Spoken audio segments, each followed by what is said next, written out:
खरं तर I know की व्हॅलेंटाईन डे हे काही आपलं कल्चर नाही आहे, पण मग आम्ही विचार केला की त्या निमित्ताने तरी आपण छान रेडी झालो आहोत, कुठेतरी बाहेर फिरायला चाललो आहे. आणि मेन लकीली ना की आज आमच्या दोघांची सुट्टी एका दिवशी आलेली आहे. त्याच्यामुळे मग आम्ही विचार केला की चला मग चांगला योग आहे, मग आपण त्यानिमित्ताने छान रेडी होऊया, मॅचिंग कपडे घालूया आणि कुठेतरी मग बाहेर जाऊया फिरायला. आणि ना म्हणजे कधी टाईम मिळाला तर लग्नाच्या आधी वगैरे भेटायचो, आणि पण जसं लग्न झालं 2 वर्ष झाली असेल आम्हाला तिकडे जायलाच नाही मिळालं. मग आम्ही विचार केला की चला आज चांगला दिवस पण आहे, त्यानिमित्ताने आपण आपल्या त्या स्पेशल ठिकाणी जाऊया जिथे म्हणजे आपल्या खूप छान अशा मेमरी जमा झालेल्या आहेत. आणि मेन खरं तर ना व्हॅलेंटाईन डे तो एक बहाणा आहे आम्हाला, तर म्हणजे फक्त एकमेकांबरोबर छान असा टाईम स्पेंड करत असतो. आणि मेन म्हणजे ना आम्ही लग्नाच्या आधी वगैरे असं काही व्हॅलेंटाईन डे सेलिब्रेशन वगैरे असं काही केलेलं नाही आहे. मला वाटतं फर्स्ट टाईम होतं ना आपण असं की व्हॅलेंटाईन डेच्या दिवशी म्हणजे कुठे बाहेर वगैरे चालू आहे छान रेडी वगैरे होऊन. आता मग खरं तर फ्रेंड्स असं नाही की आमच्या घराच्या जवळ एकही असा बीच नाही आहे.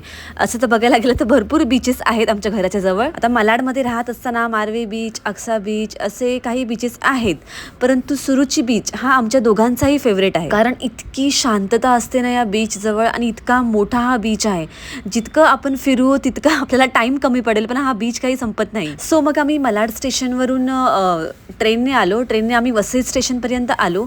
त्यानंतर मग वसई स्टेशनला आल्यानंतर आज व्हॅलेंटाईन डे होता, मग अहोंनी माझ्यासाठी छान सुंदर असं एक रोज घेतलं. आता खरं तर ना वसई स्टेशन पासून एव्हरी टाइम म्हणजे आम्ही कधीही जेव्हा इथे येतो तेव्हा मग आम्ही बसनेच ट्रॅव्हल करतो. स्टेशनच्या बाहेरच भास्कर आळीसाठी बसेस लागलेल्या असतात, मग त्या बसेसनेच आम्ही डिरेक्टली सुरुची बीचपर्यंत जातो. कारण इथे ऑटोचा कॉस्ट थोडा जास्त आहे. जर वसई स्टेशनपासून आपण जर ऑटोने जायला निघालो तर मग ते 150 रुपये तरी कमीत कमी घेतात, आणि मग तेच जर आपण भास्कर आळी या बसने वगैरे सुरुची बीचपर्यंत गेलो तर आपण 20-25 रुपयामध्ये सुरुची बीचला पोहोचून जातो. पण मग झालं असं की आम्ही लिटरली अर्धा तास बससाठी वेट करत होतो, परंतु बस काही लवकर आली नाही, आणि मग आम्हाला तिथे जाऊन लवकर म्हणजे घरी जायला निघायचं देखील होतं. मग अहोंनी काय केलं की ओलाची जी काही ऑटो असते ती ऑटो बुक केली. मग ऑटोने देखील आम्हाला तिथे जाईपर्यंत 100 रुपीज घेतले, परंतु आम्हाला एकदम बीचच्या जवळ सोडलं ऑटोने. आणि ते जर मग आपण बसने निघालो ना तर थोडं मग आपल्याला बस स्टॉपला उतरल्यानंतर 10 ते 15 मिनिटं वॉक करत जावं लागतं. आणि आधी नाही ते म्हणजे बीचच्या स्टार्टिंगला साईबाबांचं सुंदर असं मंदिर नव्हतं, आणि आता आम्ही तिथे 3 वर्षानंतर आलो. आता माहित नाही ते मंदिर कधी झालं, पण खूप छान असं साईबाबांचं मंदिर झालंय.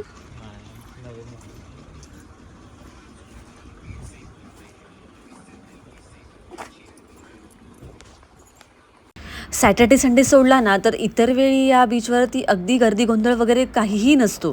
त्याच्यामुळे जर आपल्याला प्री वेडिंग शूट करायचं असेल, कोणाला मॅटर्निटी शूट करायचं, त्यासाठी मग अगदी बेस्ट प्लेस आहे हे. आणि मग सध्याच्या टाईमला मुंबईमधल्या बीचेसची सिच्युएशन तर आपल्याला माहीतच आहे. ते सॅटर्डे संडे असला ना इतका गर्दी गोंधळ आणि इतका सर्व म्हणजे कचरा वगैरे, म्हणजे पूर्ण त्या बीचची वाट लावलेली असते. आणि परंतु मग त्या उलट हा सुरुची बीच आहे, जो की म्हणजे एक बोलू शकतात की मुंबईच्या एके साईडला लपलेला हा बीच आहे, जे करून जास्त करून कोणाला माहितीच नाही या बीच बद्दल. सुरुची बीचवर एंट्री केल्यानंतरच ना इथे आपल्याला छोटे छोटे स्टॉल दिसतील, जिथे आपल्याला मग चिप्स वगैरे हवी असतील, पाण्याची बॉटल, कोल्ड ड्रिंक्स, त्यानंतर मग गरमागरम वडापाव, चायनीज भजी, अशा बऱ्याच गोष्टी इथे मिळतात. आणि आम्ही घरातून सुमारे 8:30च्या सुमारास निघालो होतो, तर मग आम्हाला पोचता 10:30 होऊन गेले होते इथे. मग त्यासाठी अहोंनी एक थंड पाण्याची बॉटल आणि एक कोल्ड ड्रिंक घेतलं. इथे समोरच्या दिशेला आपल्याला काही वॉशरूम वगैरे दिसतील. असं खरं तर बघायला गेले ना वॉशरूम इथे अजिबात क्लीन नाही आहेत, असे जस्ट बांधायचे म्हणून तिथे वॉशरूम बांधून ठेवलेले आहे. आणि मग तिथेच त्या साईडला, आता तिथे आम्ही जास्त करून गेलो नाही, तर तिथे असे एक येल्लो छोटे अशी पत्र्याची अशी घरं उभी केलेली आहे, तर तिथे कोणाला काही चेंजेस वगैरे करायचे असतील तर ते करू शकतात.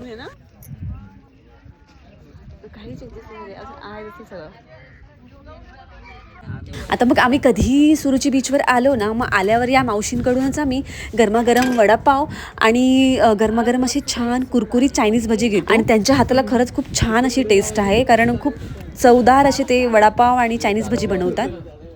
इथेच असायचं ना ते पण? नाही, माझाच मुलगा होता.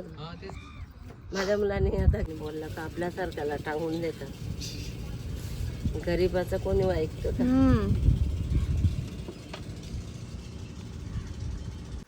गरमागरम चायनीज भजी आणि वडापाव घेतल्यानंतर मग आम्ही दोघं एके ठिकाणी चाललो आहोत, म्हणजे जिथे कुठे सावली दिसेल अशी झाडाखाली बसून शांतपणे आम्हाला खाता येईल अशी जागा आम्ही बघत आहोत. जागा नाही बसेल.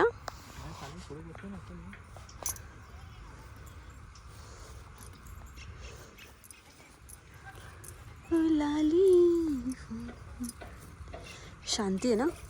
असं ते समुद्र किनाऱ्यावर किती ऊन पडेल. लवकर आलं सकाळी तर जरा सावली मिळाली असती ना आपल्याला. प्री वेडिंग चालू आहे वाटते. प्री वेडिंग शूट म्हणजे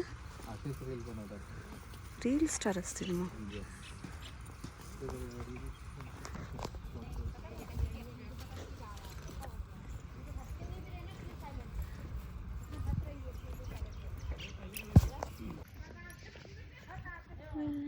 कुठं गेली हो मिस्टर पास्ते. तुमचा फ्रेंड झोपलाय बघा तिथे.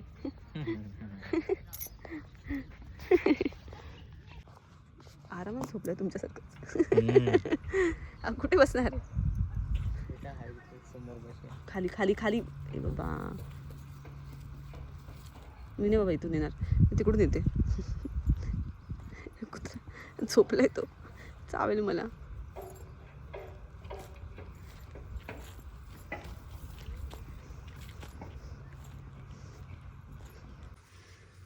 ओ बापरे.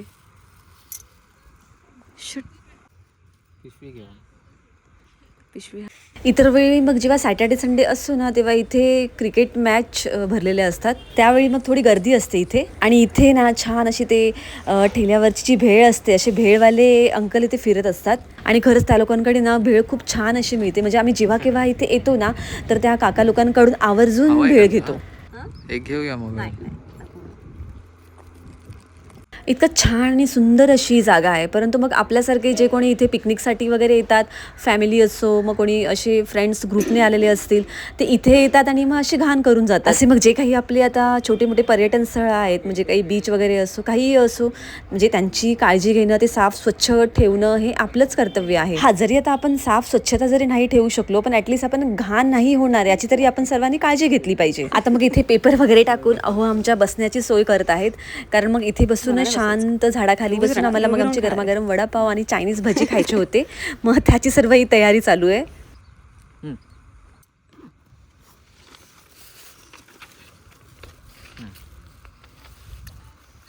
काय आणले स्पेशल.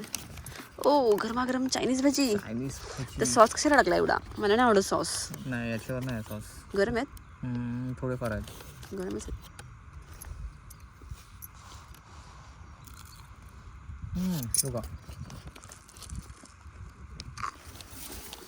टेस्ट चांगली आहे. तेव्हाच त्या मावशीकडनं घेतलं.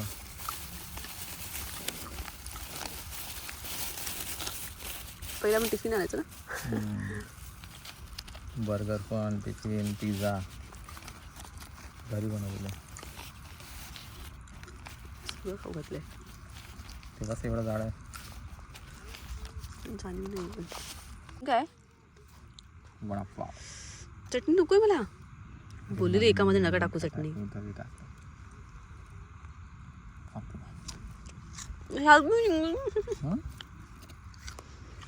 मस्त आहे. गरमागरम वडापाव गरम आहेत ना. सगळं दूर केलं ना आता इथे.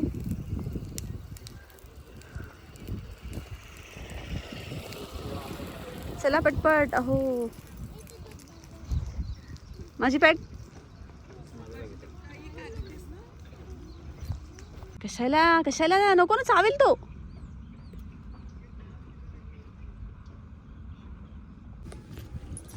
एवढं ऊन नाही म्हणा. हवा पण आहे ना. Fast fast fast fast. We have lots of work pending. खूप काही आपल्याला शूट करायचं असं. एवढा मोठा बीच आहे. आपल्या इथे हा बीच असा असता तर अशी ओपन जागा दिसली तरी असते का. समुद्र दिसत पण नाही अजून. लहान मुलांना खेळण्याची सोय बरी केली इथे. थोडीफार आहे पण चांगली आहे. व्यवस्थित आहे.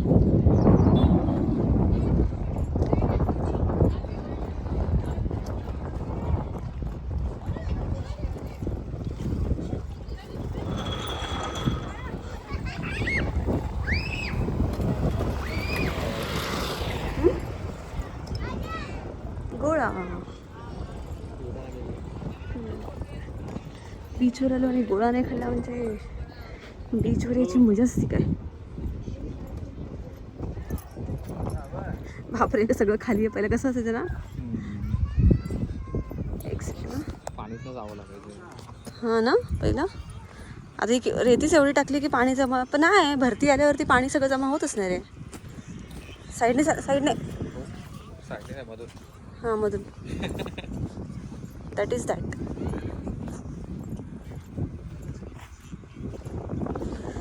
सुकलाय समुद्र. पाणी आत गेलं वरती नाही.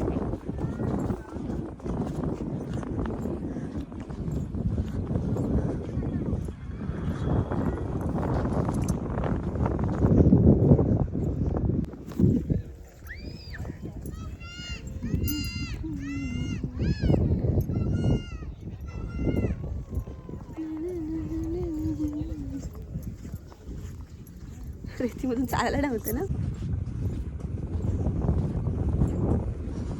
करते नाही कधी शनिवार असून पण ना.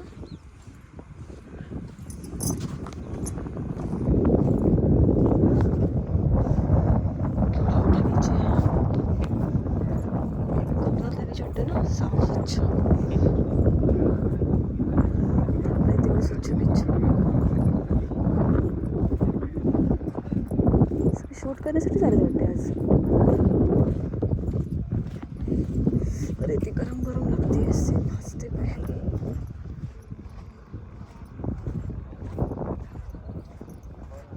नजर जाईल तेवढा तोपर्यंत समुद्र किनारा दिसतोय.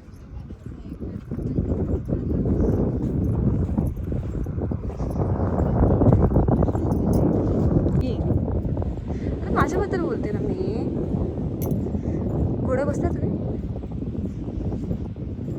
माझ्या बसला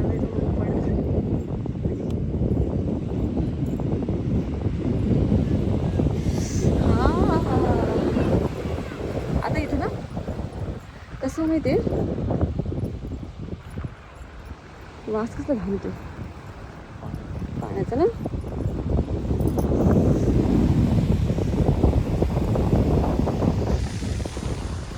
नजर जाईल तेवढा समुद्र किनारा आहे.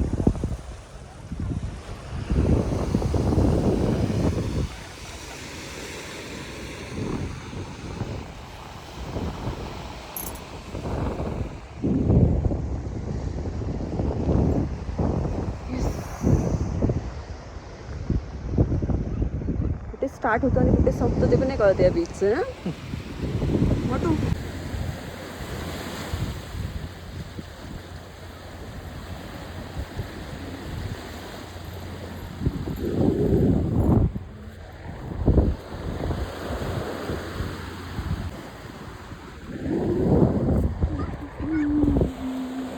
खुशी पहना तेरा दिया गेला. डमवाले. हां हां डमवाले ना.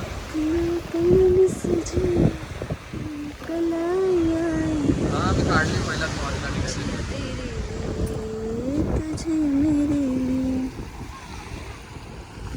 हो मी चेक करेन त्याच्यानंतर. पहिला आलं होतं. हो